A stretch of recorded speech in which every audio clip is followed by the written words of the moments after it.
Creative Chat. I'm Carolyn. And I'm Matthew. In this podcast, we'll be talking to people in the creative industry in Glasgow and the surrounding areas. From actors and musicians to dancers and artists, all sorts of people in the expressive arts. Today we have my best friend in the street, Olivia Jane. Welcome. I don't know what to say. That's not good. Oh, thanks for joining us. Anytime, anything for my best friend Carolyn. Oh, thank you so much. That's so nice of you to say. This is so nice to witness. Such a strong friendship. Do you want to tell the listeners that have never met you what you do? So I sing country music. I'm mainly busk. That's where most of my money comes from.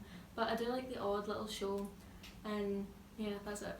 Country music. That's my whole thing. That's all you need to know. So do you do guitar and sing?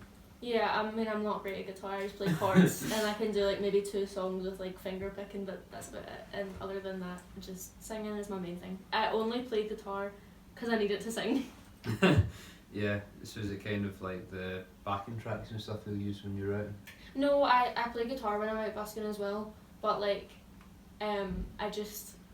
I only play guitar because I need to sing. Right, but like, yeah, it's that not makes my favourite sense. thing in the world, but Yeah. I think it sounds nicer than a backing track sometimes. Well, it's great that you can do it because there's a lot of singers that can sometimes be quite reliant on backing tracks when they're out, and then that's a lot of equipment they have to bring when they're busking. So Yeah.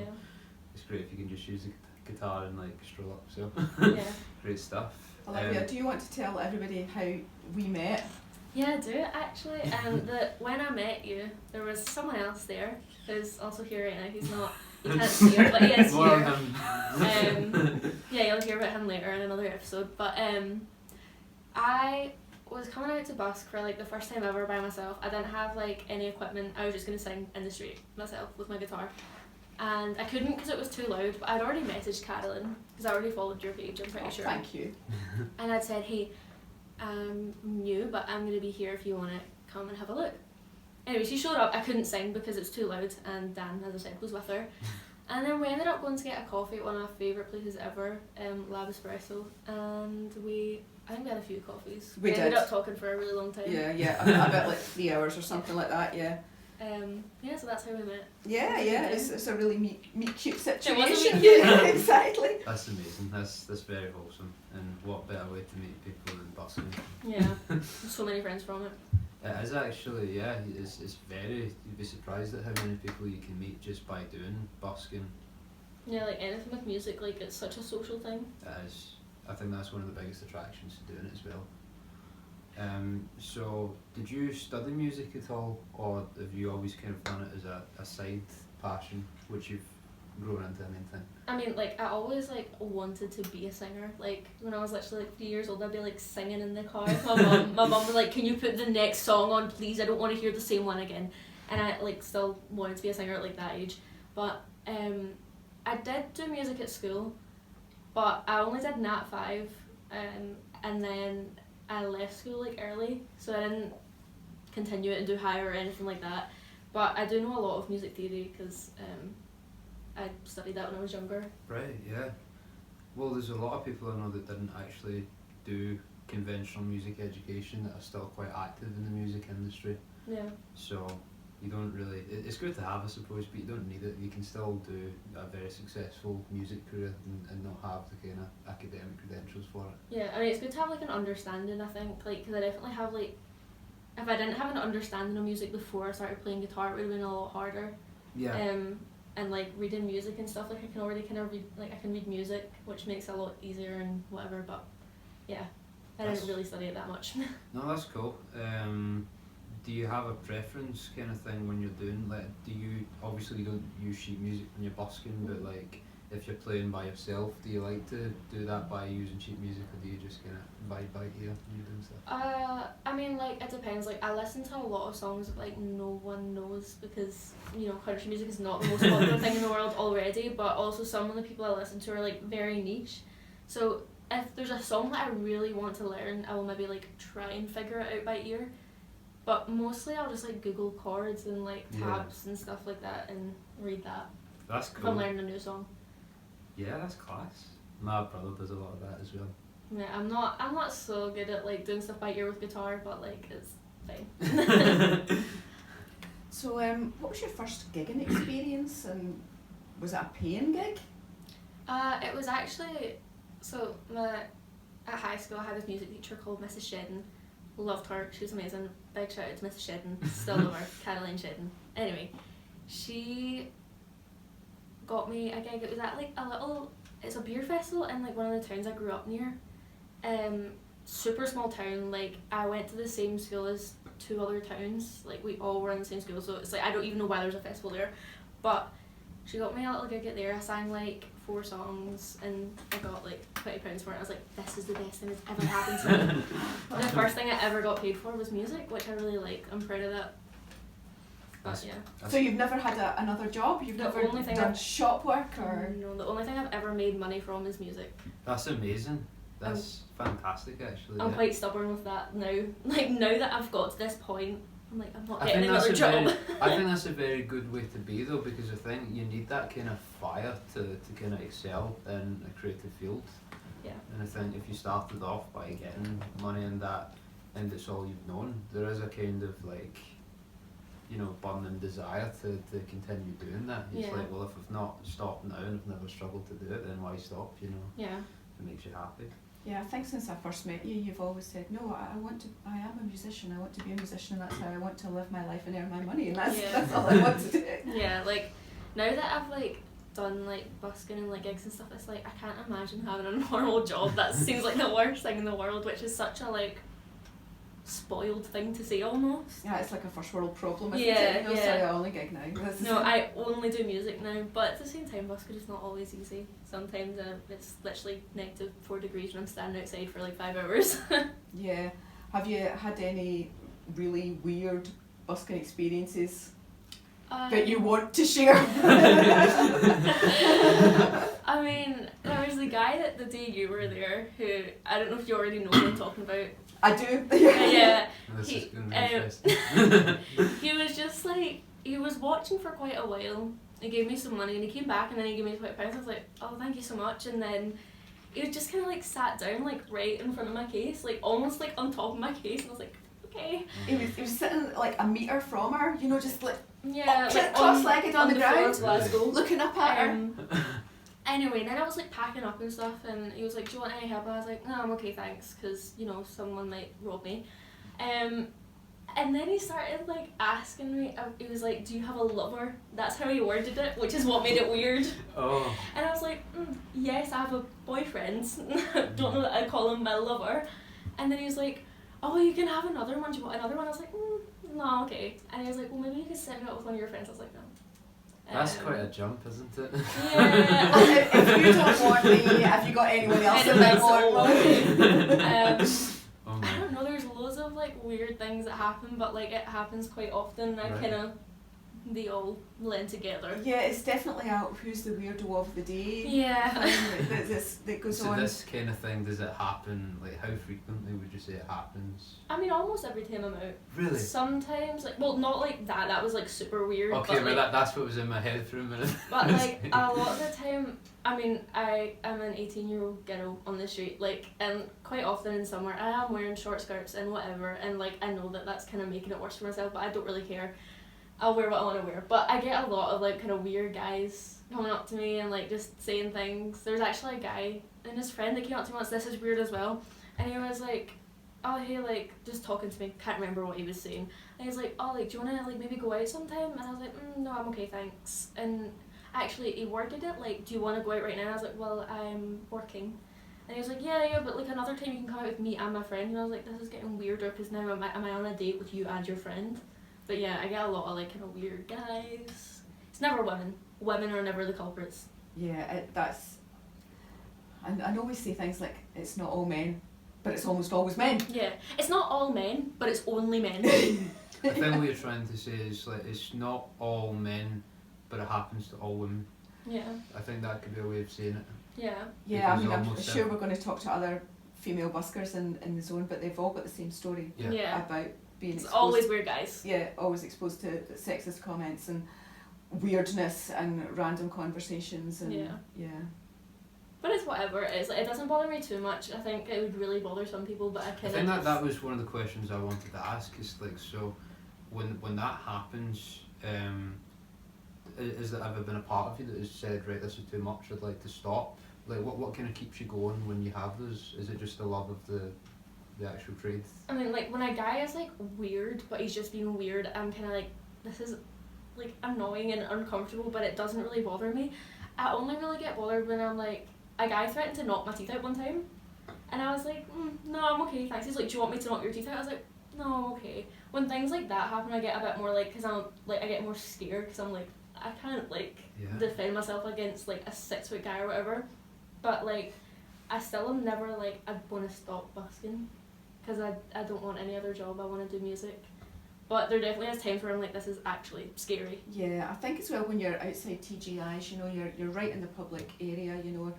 Chris the Balloon Man's quite close, you know. Chris is amazing. Yeah. He's like a bodyguard. He's always watching. If a guy's being weird, he'll come over and be like, are you okay? And I'm like, yes, thank you so much. Yeah. And There's he will nothing yell. There's nothing like a 6.5 foot tall balloon man to come up and say, you alright, hen? He will yell at someone if they're being too weird. Yeah. Yeah. No, I love Chris. Yeah, he's the best. He's my line manager. That's another story. Well, we move on to another question, because we could talk about the weirdness of busking for hours and hours. So, you're primarily a country artist. What were your early influences in that genre? This is always a super easy question for me because it's super like, what's like the word? Like it's a really strong memory. That's not the word I was looking for, but it works. A band called Sugarland. Still love them. Still listen to them. Still sing all their songs. The band Petty. Still love them. Still sing all their songs. You know them? Kind of, yeah. Not a lot of the happy songs, but I don't think they have many happy songs. And I mean Adele as well. She's not really an influence for like this style of music, but like she definitely like helped me learn to sing with like I used to sing her songs in the car all the time. And yeah, I think that's probably like the main people that I listen to. That's class. Sugarland very much I remember. There's this one song they do, and there's a little part at the end where she's kind of just talking about how she wants to marry this guy. The whole song is about how she's a cool girl and I don't want to marry you, I just want you to write a song about me. And then at the end she's like, we're going to have a wedding, it's only going to be 300 people, my kids need to go to college, you're going to love them, and it's so funny. And when I was like really young I used to like rattle off all the words to this song, and I still know it. Yeah. So, you play country. Is that what you listen to normally as well? Yeah. That's pretty much my whole life. Pure genre. Yeah. I do absolutely. listen to some other things as well. I mean, I like all music. I like classical music as well. In the mornings, I like to listen to piano jazz. Really? Yeah. When I wake up in the morning, I put on some piano jazz. It's nice. But like mostly, I'm listening to country. That's pretty much it. Cool. And podcasts. So obviously you guys have spoke about your experiences with Buskers of Glasgow, and obviously you've been on the platform before. But when you have your kind of own social media pages, would you say that's really important in getting you a lot of gigs, or is it more word of mouth just now? How important is social media to what you do? I mean, I think it's important. I think I've got probably equal amounts of gigs from just like word of mouth and also like my social media. A lot of people like will message, especially see for like things like weddings, people will like DM you. Yeah. I don't know how they find me, but they do. And like I know I do think it's important because like I've got a lot of gigs from being DM'd and asked to do things. And also like it's important to like I've met a lot of really cool people over social media for like musical friends. I think it's pretty important. Yeah, I think. I also don't think it's be all end all, but. Yeah, well, I think you're right.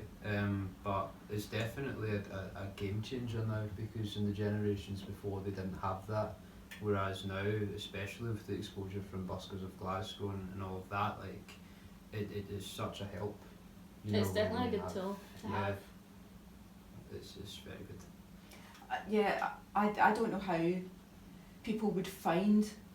I mean, like I get messaged all the time, like on the daily. Can you get me somebody for this event? And I'm like, how did we do this before? Yeah. Before there was somebody to message and say, you know, like, I saw your video, I saw your thing. I know. I think the exact same thing. I'm like, how did people become like superstars when like how did they get found? I know it was. I guess they were on the radio. I guess they had. How did they get on the radio? They had agents and managers. That's true. I think they played a much larger role than, not that they don't now, but like back in the day it was much more. You had to have one. Yes, it wasn't something that you could do on your own. Yeah.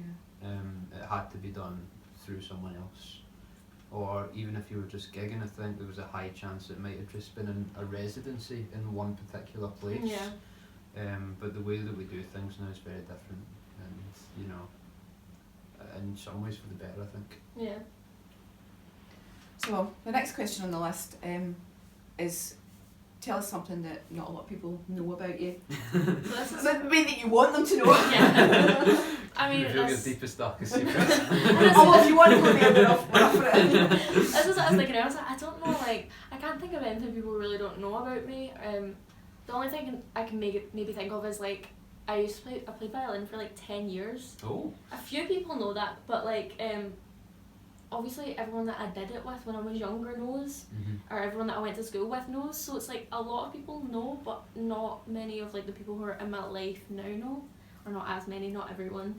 I'm a pretty open book. I think everyone kind of knows everything about me. It actually makes sense when you're saying you play violin, because when you said that you could read sheet music, part of me was thinking, you know, when you're singing a lot of the time, a lot of singers don't know how to do that, but if you had that extra kind of classical... Yeah. Was it classical? Yeah, violin? it was. Yeah.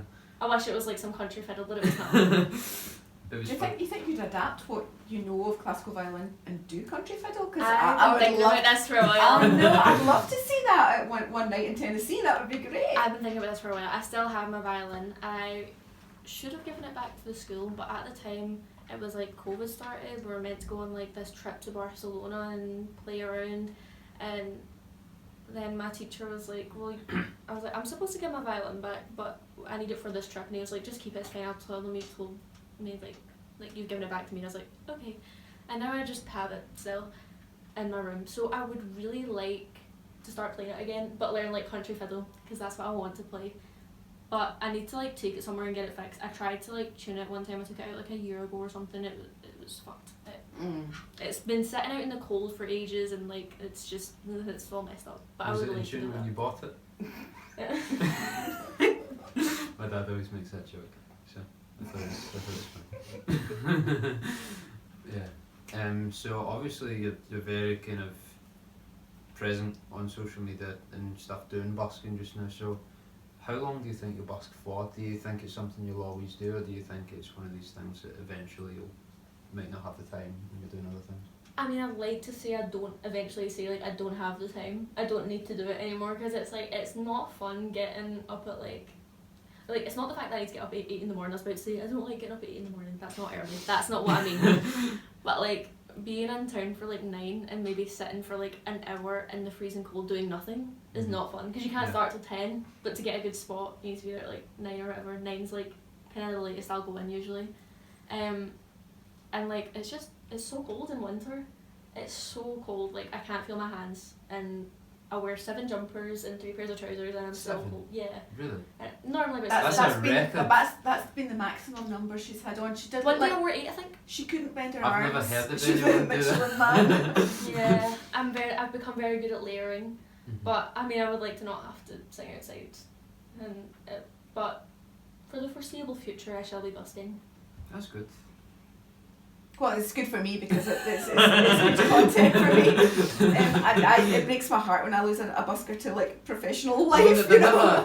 I don't think they're ever truly lost, you know, in that sense. You'll always... No, you'll they'll always be there. invited to my gigs and everything. Exactly, you know, if there's always going to be that element if you'll be involved in what they're doing. Yeah.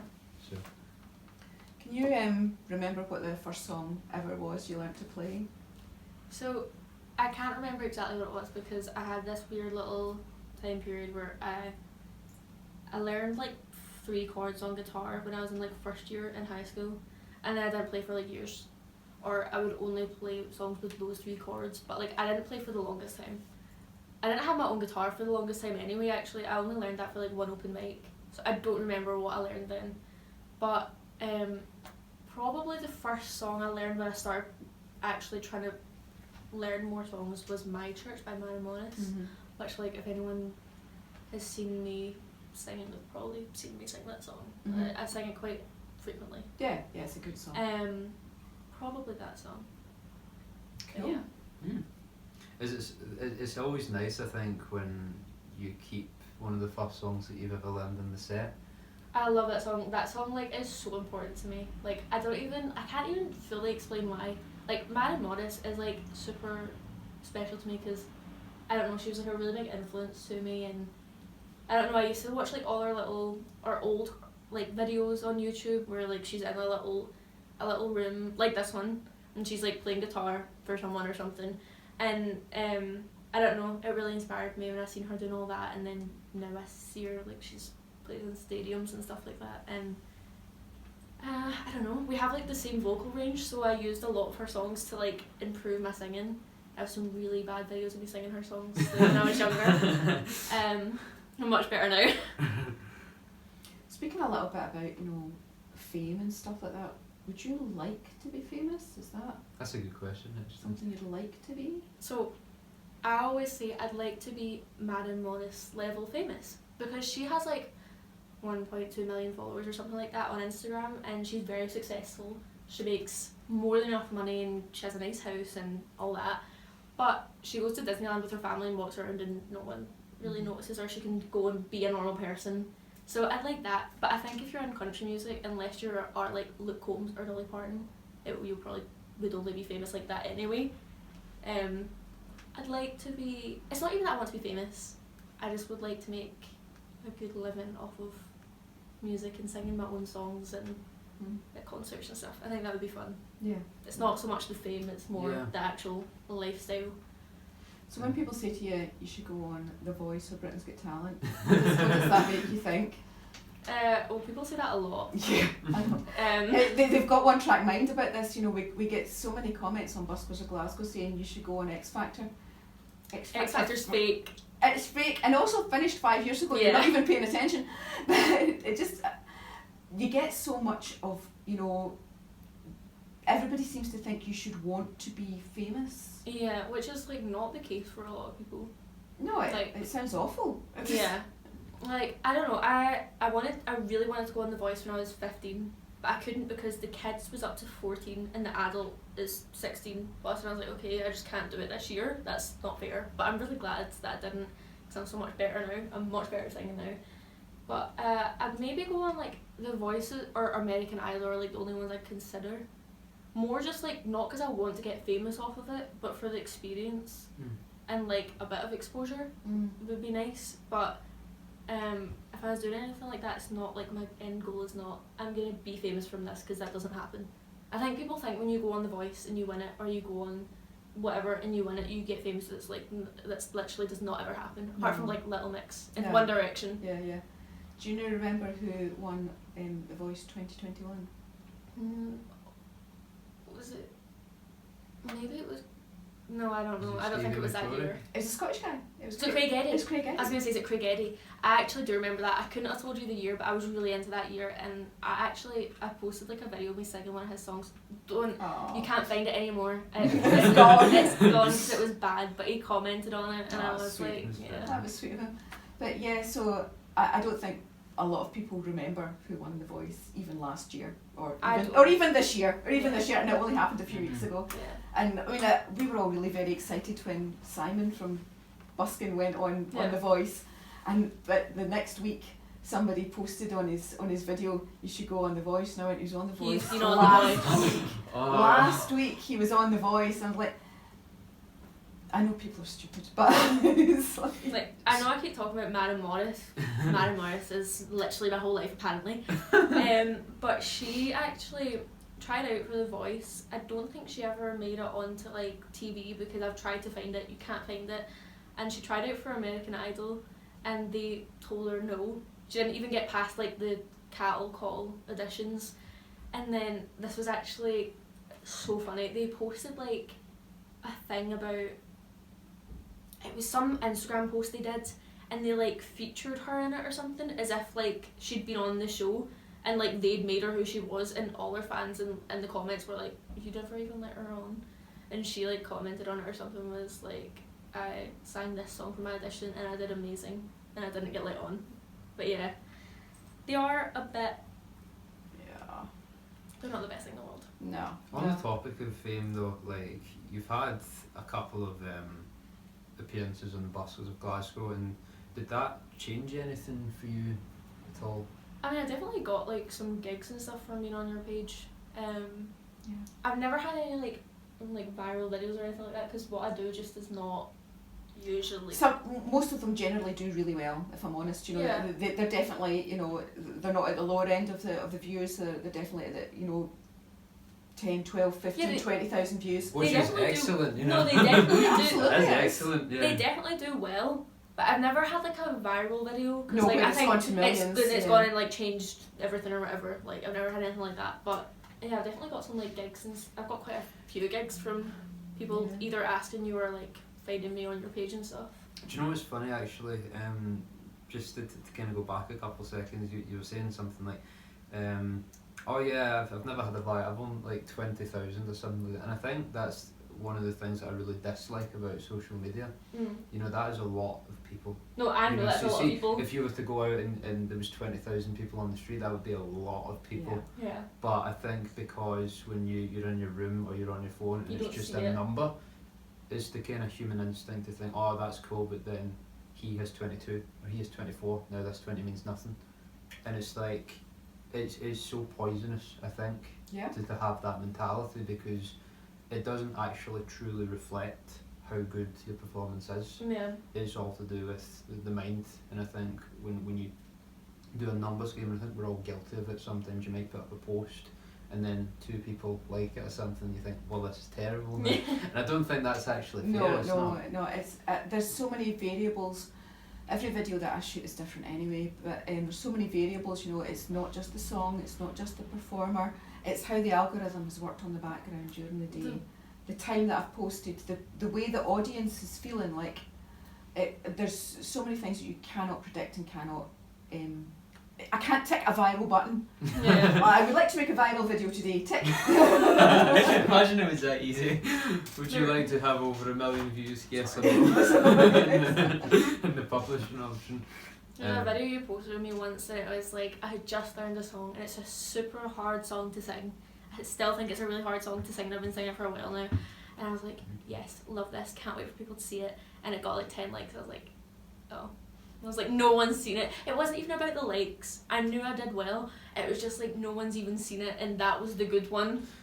I suppose a question, and you could call it a bit of a would you rather. Like, would you rather have a video that you know you're proud of and have 5 likes, or have a video that's absolutely shocking, bum notes, and 30,000 people have watched it? No. And then they made No. comments and then it's gone all crazy No. because of that. No, I'd much rather just have a good video and have like no Exactly. likes. Like even a video where like I'm not doing my best, if it still sounds fine, like sometimes I see that and people are like, this sounds fine, I'm like, no it doesn't.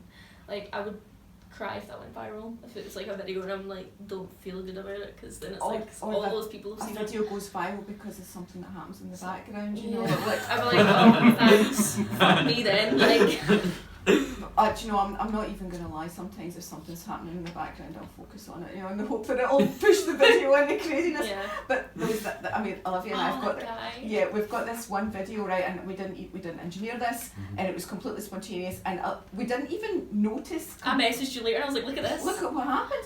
And a guy goes past in the background, and he's like that, ooh, thumbs down, you know, like that. And this woman glares at him, she passes him, she glares at him, and she goes, and puts her thumb up, you know, like this, and it just happens behind Olivia's head, you know, while I'm filming. And it's just a wee classic moment I'm of gonna have to go. And Everyone look was that out. slating him. Everyone was like, who he is looks he? happy, doesn't he? Who Like is he? What's wrong with his face? someone insulted him, like I can't remember what it was, but whatever it was they compared him to, and I googled it and I was like, that's bad, that's harsh. And everyone was saying about that lady, oh, good for her, you know, she stuck up for her, you know, it was nice. No. I suppose that's the thing, like, even if you do have negative experiences when you're busking, like, people are on your side a lot of the time, and Yeah. you might not always have access to what people are thinking, but even though people might not always come up to you and say, oh, I loved that, I'd say maybe 95% of the people walking by will be like, oh, that's a nice tune. You might never Yeah. hear that reaction, but A lot of people do come up, and I really appreciate when people do that, because sometimes I'm having a really shitty day and someone will come and be like, I really enjoyed that song, or like if someone knows one of my songs that I'm singing and they're like, I love that song, it made my day that you sang it, I'm like, it made my day that you knew that song. One time someone knew like Brothers Osborne after I'd sang their songs, you know my love for Brothers Yes, Osborne. absolutely. and they came up and gave me a tenner because I was singing Brothers Osborne. I was like, I'll sing you all the Brothers Osborne you want. Say no more. And I sang more. That's amazing. That's brilliant. But Matthew's right. There are people actually do genuinely appreciate you, even if they don't say, because sometimes I'll see them and they'll be walking along and their gait will change so that they're walking in time with what you're doing, and sometimes if they know the song, start to sing along. Yeah. And you know that you've made them happier just in that moment. Yeah. When you don't always see it. Sometimes I'm the only one that sees it, but yeah, it's You'll true. never know. You'll never know. And you'll never know. Well, we've talked now for about 31 minutes, and we said we were going to last for half an hour. But is there any other buskers or musicians that you rate in Glasgow? Of course, Dan. Oh, Dan. Dan is amazing. We're trying You'll to find out hide more him for about him. episode 2. He's been sitting here Yeah. the full time. He's just been sitting here watching me. You'll find out more about him. He's amazing. So jealous. I love Mark and Gillian, aka Old Bohemia. They have my heart. They mean so much to me. They've done so much for me. They're amazing. Follow them. And I don't know, a lot of people. There's a lot of good people. Yeah. But Well, that's those my immediate friends and like people that mean the most to me. Oh. That's class. But yeah. So how can people find you if they want to hear more of your music? On Instagram at actually Olivia Jane, and that's in the username. Sometimes people like I'll say that and I watch them and they just put in Olivia Jane. I'm like, no, I'm not just saying I'm actually Olivia Jane, by the way, guys. It's actually me. I'm like, no, that's in the username because everything else is taken. So at actually Olivia Jane on Instagram. And Oh, is that why you've put that in? yeah, because like all the names are taken. Like, Alright. so yeah. That's just very unlucky. Yeah, I mean Olivia is a pretty popular name. It wasn't when I was born, but then when I was born, because it was not popular, everyone called their baby Olivia. And Jane's a pretty common like middle name. Oh, okay. So yeah, So Olivia you Jane have to music see. and all that stuff's taken. So actually Olivia Jane. That would be quite funny. Yeah, well, it's been an absolute pleasure talking to you, very insightful, and hope to hear you again soon. I'd love to be back. It's been nice talking to you guys. Thank you so much for joining us, and we'll see you next time.